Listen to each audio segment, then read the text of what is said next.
கர்த்தா இவ சம்பிருத்தௌ வா கர்த்த பிரதிபத்தையே யகத பிதரௌ வந்தே பார்வதி பரமேஸ்வரௌ. ஓம் நமச்சிவாய. மேன்மைகள் சைவ நீதி விளங்குக உலகமெல்லாம். நோயற்ற வாழ்வே குறைவற்ற செல்வம்.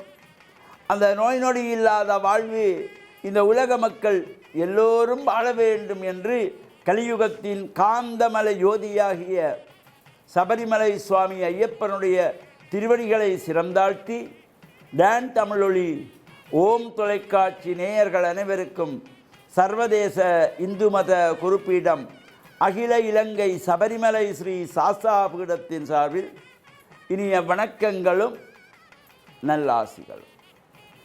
இன்றும் மங்களகரமான குரோதி வருஷம் புரட்டாதி மாதம் 8ஆம் நாள் 24/9/2024 செவ்வாய்க்கிழமை. இன்று மலர்ந்திருக்கின்ற இன்றைய பொழுதும் நம் எல்லோருடைய வாழ்விலும் எல்லா விதமான சிறப்புகளும் வெற்றிகளும் கிடைக்க வேண்டும் என்று பிரார்த்தித்து இன்று மங்களவாரம் என்று போற்றுகின்ற செவ்வாய்க்கிழமை. இந்த செவ்வாய்க்கிழமைகளிலே அம்பாளை வேண்டி வழிபாடு செய்வது, ராகுகால நேரத்திலே துர்கா பூஜை செய்வது என்பதெல்லாம் ஒரு சிறப்பை தரக்கூடியது. ஜாதக ரீதியாக செவ்வாய் தோஷமுடையவர்கள், காலசர்ப்ப தோஷமுடையவர்கள், புத்திர தோஷமுடையவர்கள், நாகதோஷமுடையவர்கள் இவர்களெல்லாம் இந்த செவ்வாய்க்கிழமைகளிலே தொடர்ச்சியாக 9 வாரம் 9 செவ்வாய்க்கிழமைகள் இந்த விரதம் இருக்க வேண்டும். அவ்வாறு விரத அனுஷ்டானத்திலே இருக்கின்ற பொழுது இந்த ராகு கால நேரத்திலே எலுமிச்சம்பழத்திலே விளக்கு ஏற்றி வழிபாடு செய்து குங்குமார்ச்சனை செய்யப்படுகின்ற பொழுதிலும் எல்லா விதமான சிறப்புகளும் கிடைக்கக்கூடியது. இப்பொழுது இந்த நம் முன்னோர்கள் பித்திர்களுக்காக நாம் செய்கின்ற மாலைய சிரார்த்தம் நடைபெற்று கொண்டிருக்கின்றது. இந்த மகாலய சிரார்த்தத்திலே இந்த 15 நாட்களும் தர்ப்பணம் பண்ண கொள்ளும் தண்ணீரை உரைத்து தர்ப்பணம் செய்யக்கூடியவர்கள் செய்து கொள்ளலாம். அது முடியாதவர்கள் அந்த சிறப்பான நாட்கள் இந்த நாட்காட்சிகளிலே குறிப்பிடப்பட்டிருப்பார்கள். மகாபரணி, கபில சஷ்டி, நேற்றைய தினம் கபில சஷ்டி, நாளைய தினம் மத்திய அஷ்டமி. இந்த அஷ்டமியிலே மத்திய அஷ்டமியிலே செய்யப்படுகின்ற பொழுது ஒரு தனித்துவமான சிறப்பு. நமக்கு மறைந்த முன்னோர்களுடைய திதிகள் தெரியவில்லையானால் இந்த மகாலய சிரார்த்தத்தை இவ்வாறான சிறப்பான நாட்களில் செய்து கொள்ளலாம். நாளைய தினம் மத்திய அஷ்டமியிலே செய்து கொள்ளலாம். அல்லது வருகின்ற சனிக்கிழமை ஏகாதசியிலே செய்து கொள்ளலாம். ஞாயிற்றுக்கிழமை சந்நியஸ்த மாலயம் அதிலே செய்து கொள்ளலாம். அது முடியாதவர்கள் அமாவாசையிலே கண்டிப்பாக விரதம் இருந்து தர்ப்பணங்கள் செய்ய வேண்டும். அந்த பித்திருக்களை எண்ணி நாம் பிரார்த்தனை செய்வதற்கு ஒரு சிறந்த காலம் இந்த மகாலய பட்சம் என்கின்றதாகிய இந்த 15 திதிகள். ஒரு மாதத்திலே 2 பட்சம். ஒரு பட்சம் என்பது 15 நாட்கள். 2 பட்சம் சேர்கின்ற பொழுது ஒரு மாதம். இதிலே கடந்த பௌர்ணமி கழிந்ததும் இந்த தேய்விரை பிரதமை முதல் இந்த மகாலய பட்சம் ஆரம்பமாகி அமாவாசையிலே நிறைவரும். இந்த 15 நாட்கள் ஒரு பட்சம். இதைத்தான் மகாலய பட்சம் என்று சொல்லப்படுவது. இவை இந்த கண்டிப்பாக ஒவ்வொரு ஆண்மகனும் தத்தமது பெற்றோர்களுக்காக, தாத்தா பாட்டிக்காக, உறவுகளுக்காக கண்டிப்பாக அவர்கள் இந்த விரதம் இருந்து சிரார்த்தங்கள் செய்து தர்ப்பணங்கள் செய்ய வேண்டும். அங்கே படையல் படைக்கப்படுகின்ற பொழுது வீட்டிலே சமைத்த உணவுகள் மட்டும்தான் பிதர்களுக்கு படைக்க வேண்டும். வெளியே இருந்து கொண்டு வருகின்ற உணவுகளை பிதர்களுக்கு படைக்கக்கூடாது, அது தோஷம். எனவே இந்த பிதர்களுடைய அன்பையும் ஆசையையும் பெறுகின்ற வகையிலே நாம் விரதம் இருந்து மறைந்த முன்னோர்கள் இந்த பித்திருக்களை வேண்டி பிரார்த்தனை செய்து தர்ப்பணங்கள் செய்து முடிந்த வரையிலே தானங்கள் கொடுத்து இறை பிரார்த்தனையிலே ஈடுபட்டு இறையருளையும் பெற்று பிதர்களுடைய ஆசியையும் பெற்று மண்ணில் நல்ல வண்ணம் வாழ டான் தமிழொலி ஓம் தொலைக்காட்சி நேயர்கள் அனைவருக்கும் சர்வதேச இந்து மத குறிப்பீடத்தின் சார்பில் நல்ல ஆசிகளை கூறிக்கொள்வதில் மன மகிழ்வு கொள்கிறோம். சர்வே ஜனாக சுகினோ பவந்து, சமஸ்த மங்களானி சந்து. சுபம்.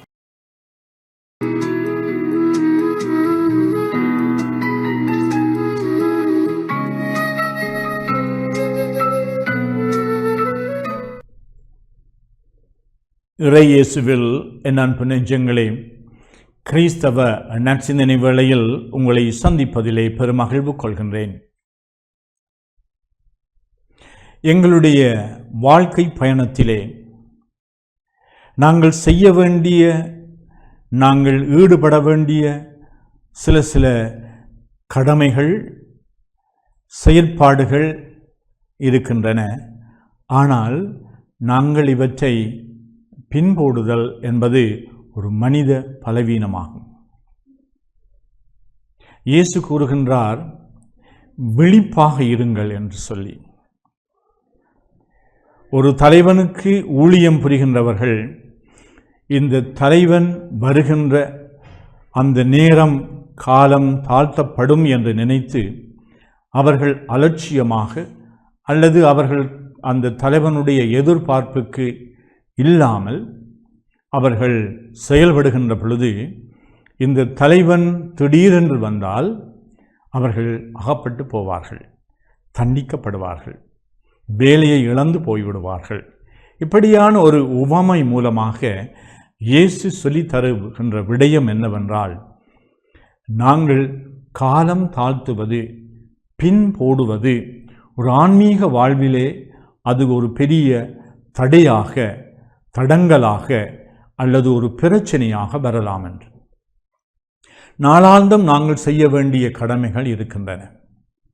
எங்களிலே பலர் நாங்கள் நாளை செய்வோம், பின்னே செய்வோம், ஏன் என்ன அவசரம் என்று சொல்லி காலம் தாழ்த்துவதால் சில வேளைகளிலே செய்யப்பட வேண்டிய வேலைகள் எங்களுக்கு முடியாமல் போகலாம்.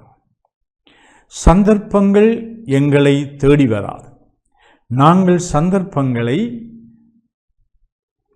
கைவிடக்கூடாது.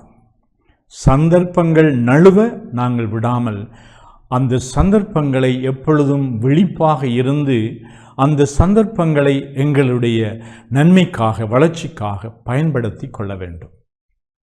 காற்றுள்ள போதே தூற்றிக்கொள்ள வேண்டும் என்று சொல்வார்கள் அழகாக. இவ்வாறு இயேசு விழிப்பாக இருங்கள் என்று சொல்கின்ற ஒவ்வொரு கிறிஸ்தவனும் தன்னுடைய வாழ்விலே எப்படி விழிப்பாக இருக்க முடியும்?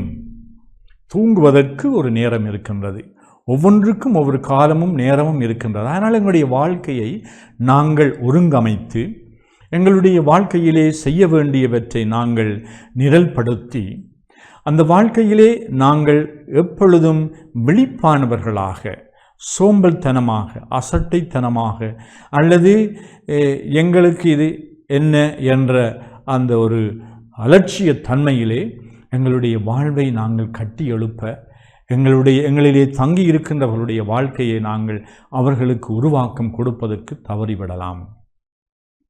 வாழ்க்கையிலே நாங்கள் உயர்வாக இருக்க வேண்டும் என்று விரும்புகின்றோம். எங்களுடைய விருப்பம் மேலானதாக இருக்கலாம். ஆனால் நடைமுறையிலே நாங்கள் எங்களை ஈடுபடுத்துவதில்லை, உழைப்பதில்லை. நாங்கள் காலம் தாழ்த்துகின்றோம்.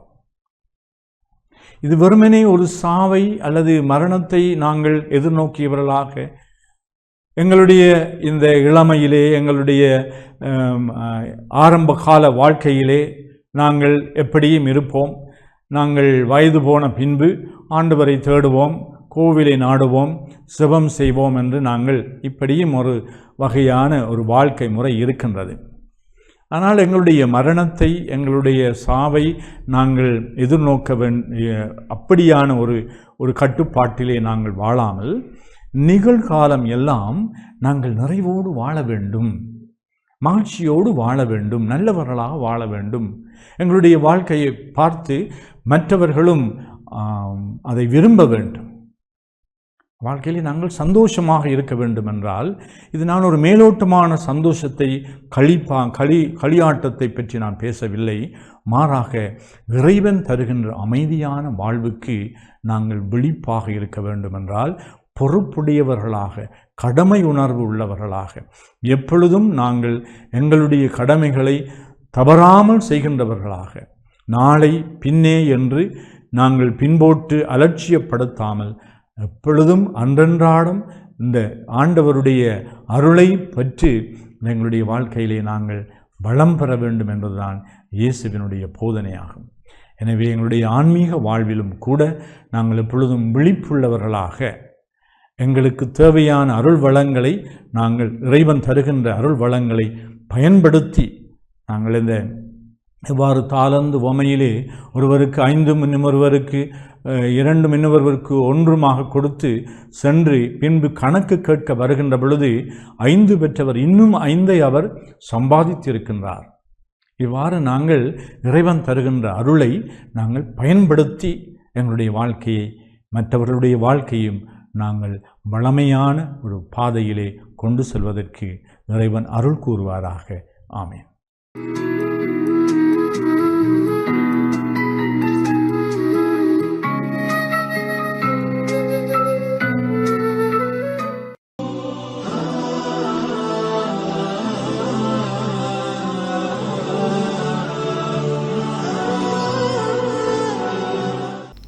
அஸ்ஸலாமு அலைக்கும் வரஹ்மத்துல்லாஹி வபரகாத்துஹு. அன்பான இஸ்லாமிய சகோதரர்களே, ஒருமுறை அல்லாஹ்வினுடைய தூதர் ஸல்லல்லாஹு அலைஹி வஸல்லம் அவர்கள் பள்ளிவாசலிலே சஹாபாக்களோடு பேசிக்கொண்டிருந்த நேரம் சஹாபாக்களை பார்த்து ஒரு கேள்வியை கேட்கின்றார்கள்.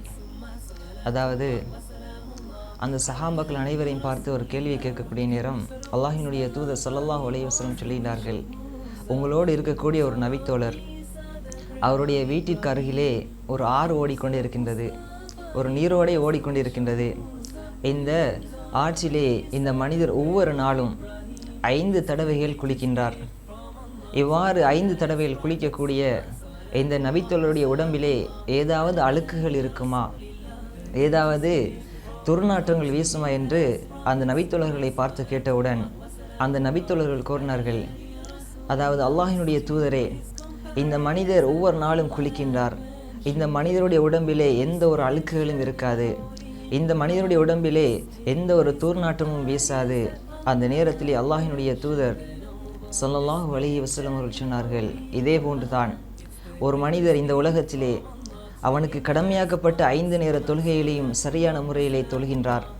இவ்வாறு ஒரு மனிதன் 5 நேர தொழுகைகளையும் சரியான முறையிலே நிறைவேற்றினான் என்றால் அவனுடைய பாவங்கள் எல்லாமே மன்னிக்கப்பட்டுவிடும்.